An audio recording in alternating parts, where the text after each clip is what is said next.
The words didn't land like a whisper. They hit like a blade. Her hand shoved mine away as though my touch burned. Her eyes, once the soft refuge I thought I'd always have, were now steel. I'm not yours to touch. Don't touch me. The silence after was heavier than any scream could have been. I froze. My chest clenched, my body numb. Those weren't words spoken out of exhaustion or anger after an argument. They were words rehearsed. Words that belonged to someone who had already decided she wasn't mine anymore. I stared at her across the dimly lit kitchen. The glow of the refrigerator the only light cutting through the midnight dark. Her jaw was tight, her lips trembling just slightly, but her eyes, they were certain. What did you just say?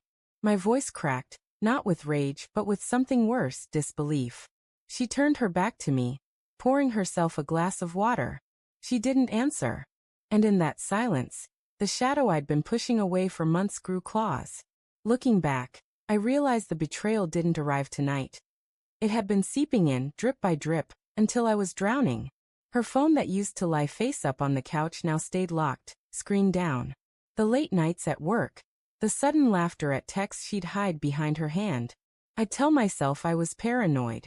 That marriage meant trust. That love meant not interrogating every late arrival. But love also makes you blind. And I was stumbling in darkness with my eyes willingly closed. The worst part? She had been withdrawing piece by piece. No more stolen kisses while cooking.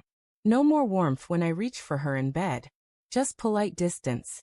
As if I was a guest overstaying my welcome in my own house. And still, I clung to excuses. Stress. Exhaustion. A rough patch. Anything but the truth. When she said don't touch me, something in me broke that could never be repaired. I stepped forward, the floor creaking under my weight, and asked, "If I can't touch you, then who can?" She flinched. Not from fear, but from exposure. That single hesitation was louder than any confession. I felt my body heat with anger and despair all at once, like fire and ice clashing in my veins. "Answer me, Claire," I said, my voice shaking. Her hand tightened around the glass. "Don't do this now." "Now?" I let out a bitter laugh that tasted like blood in my mouth. "You've already done it. You've already taken what we built and handed it to someone else, haven't you?" Her silence was an answer. My knees weakened, my stomach hollowed out. I hadn't meant to snoop. God, I wanted to believe her. But weeks ago, a slip happened. She left her laptop open while showering. I shouldn't have looked. I shouldn't have clicked. But love turns you into a detective when trust is slipping away. And there they were. Emails with her boss. Not crude, not obvious. Subtle. Dangerous. "I love the way you listen. Last night was what I needed. I wish I could stay longer." Every word was a dagger I swallowed whole, and I did nothing. Nothing. Because I thought maybe, if I ignored it, she'd stop. Maybe she'd remember me, us. Maybe it wasn't too late. Tonight proved it was. "Tell me his name," I demanded. My voice was low, but my insides were screaming.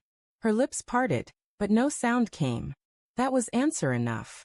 I slammed my hand on the counter. "I gave you everything, Claire. My years, my trust, my love, my life.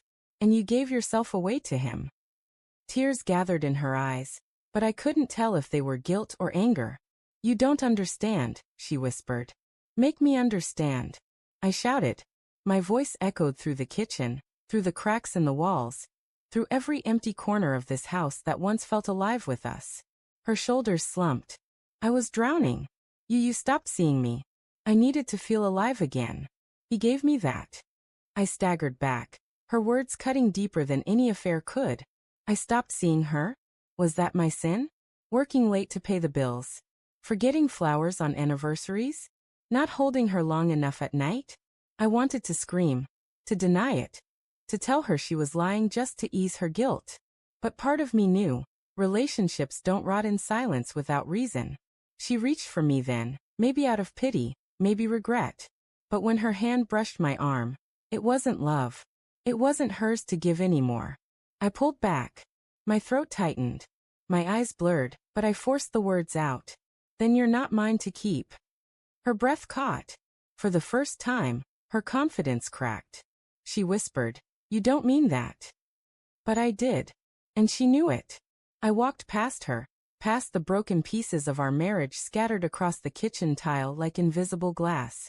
I went to the bedroom, pulled out the suitcase I hadn't touched since our honeymoon, and began packing. Each shirt folded was a memory stuffed away. Each pair of socks was another piece of the life I thought I had. She stood in the doorway, arms crossed, her face unreadable. I half expected her to beg, to crumble, to apologize. But she didn't. And that silence told me everything. As I zipped the suitcase, I realized something haunting. Betrayal doesn't erase love overnight.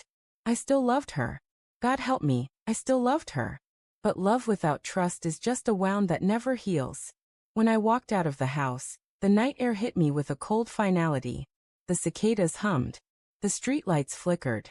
The world carried on, indifferent to the fact that my life had just imploded. Behind me, the house stood quiet. A tombstone for a marriage buried alive. I didn't look back. Because if I did, I might have stayed. And staying would have killed me slower than leaving. She said, "I'm not yours to touch, don't touch me." And I replied, "Then you're not mine to keep." Those words will haunt me forever. Not because they ended us, but because they were the truest words I'd ever spoken.